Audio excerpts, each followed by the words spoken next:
Hey everyone, Sean here, and I'm on break on set, and I wanted to do a little video about our hearts and compassion and something that happened to me recently.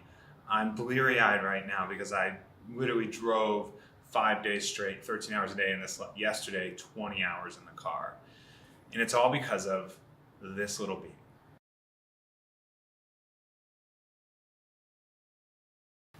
I flew to Oklahoma City and I was driving my mom from Oklahoma City and all her stuff in this U-Haul to Florida where she's moving. And so I arrived on Saturday, we loaded it up. We loaded it up. I don't know what I'm doing. I don't know why I can't talk English. Okay. We were driving this truck for 2 days straight. And on the second day, we're going through Mississippi.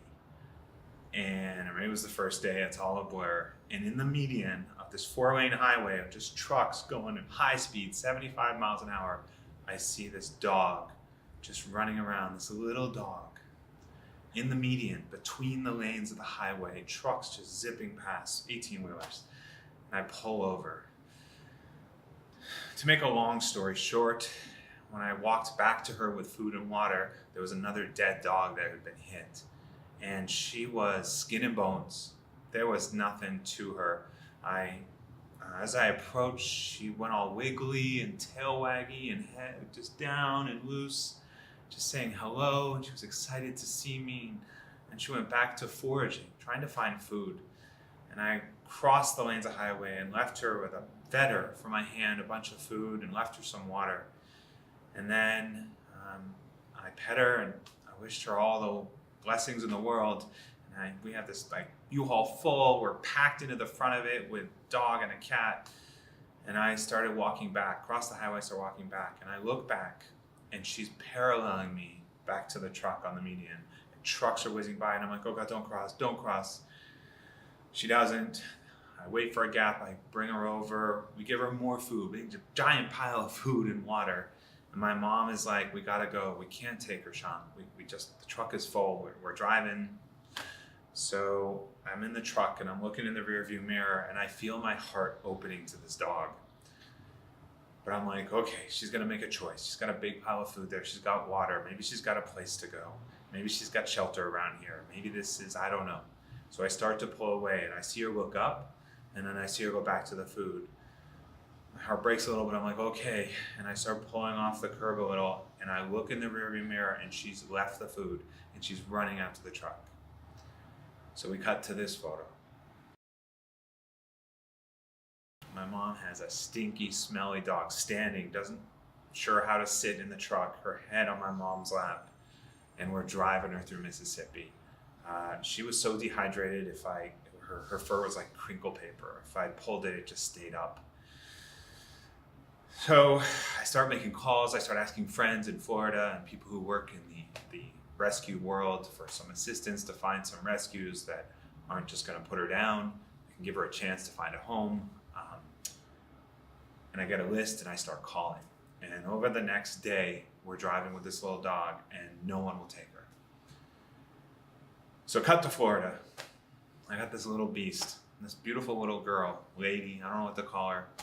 And she's just so happy to see me.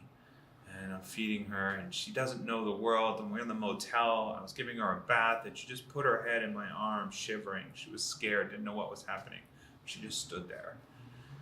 And then at night, she was making this commotion. I woke up, it's because she found the mirror and she was peering around something at the mirror, at this dog in the mirror. I don't know if she'd ever seen a mirror before. So cut to Florida. And there's one rescue left that my mom's actually worked with in the past, that so I'm volunteer with. I call them, they have no room. They just don't have any room, they're overwhelmed. So I go to Del Mar Veterinary in Florida. It is the most unbelievable veterinary clinic in all of Northern Florida, if not all of Florida, if not the entire South. I meet the most wonderful people as I walk in the door. It is a fear-free clinic, the first in Florida to be certified. Everyone on the staff is certified for fear-free, no force, and my heart. And then I think they're the only, or certainly the first in Northern Florida so if you're in St. Augustine or in the Jacksonville area, this is worth the trip. This place is magic. And I go in with this little girl and I tell her story, and people are like literally almost crying, and they fall in love with her right away. And I meet with the vet and I'm like, you got to tell me, is she okay? I'm going to start crying. Because if she doesn't have something, you say this is debilitating, she's in horrible pain, I'm not putting her to animal control. This dog is not going into a kennel to be put down. I need to take her to Canada, and I need your help to do that. And he looked at her, did some things, and he's like, she's in remarkably good shape. We haven't done blood work. And so I pay for her boosters. I give her 2 boosters. I'm like, I don't know how I'm going to do this. It is Wednesday. My mom was expecting me to leave on Thursday. I have a flight, right? I was going to help my mom and stay the night and then catch the plane in the morning because I have to work on Friday.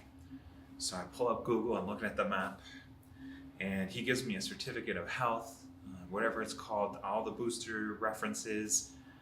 And I look at her and I'm like, all right, I'm going to get you into Canada, girl, one way or another. You're coming with me. We've been in a car for 3 days straight. So I go back, we finish unloading my mom. I load the girl up in yet another car, rent a car. I cancel my flight. I have no money right now. Like, we are not, anyways. But I was so grateful. And this is the crux of it. I was grateful because I realized my heart was open again. Here's a little creature who's just so happy to see me so lost and scared, but trying to trust and doing a good job at it. And I realized I could benefit from that in life. And I have these moments every once in a while, and they're so powerful and so lovely. And this was a great one. So here's some photos of her. It was a little awkward in this cool Ford car as we drove 6 hours that day after we'd already drove the morning, and stayed in a motel.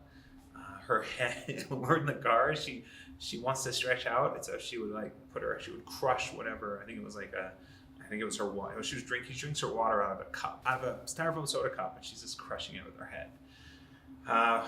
Here's a shot of us arriving at the border, and I was really nervous. More nervous than when I came in illegally the first time, right? Just to come up, because Eli was here with all my stuff. I didn't have anything. I felt more nervous here.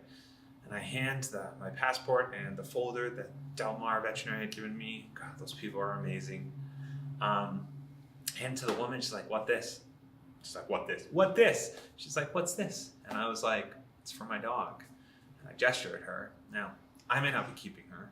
My dog is reactive. We've got issues to deal with. But I'm like, I made a bond. And I'm like, I'm going to find you a home. If it's not mine, we're going to find you a loving place through my network, through my friends. But we're going to work with her first, get her over some of her she's had to scavenge to stay alive. Anyways, I hand the stuff over to the guard, and I decide I'm just going to tell her the story. I just tell her the story, and I see a tear in her eye. She just hands me the stuff bag and waves me through. And so today, I had to get in my car and drive to Toronto, and let me tell you, that was tough. I am bonkers. I'm just like woozy. I only got a few hours of sleep last night. So, but that's it. Compassion, our hearts. I'll leave you with a couple photos if I have them of our new girl, Lady, who is here in Canada and soon going to be looking for her beautiful home, if not ours. Talk to y'all soon.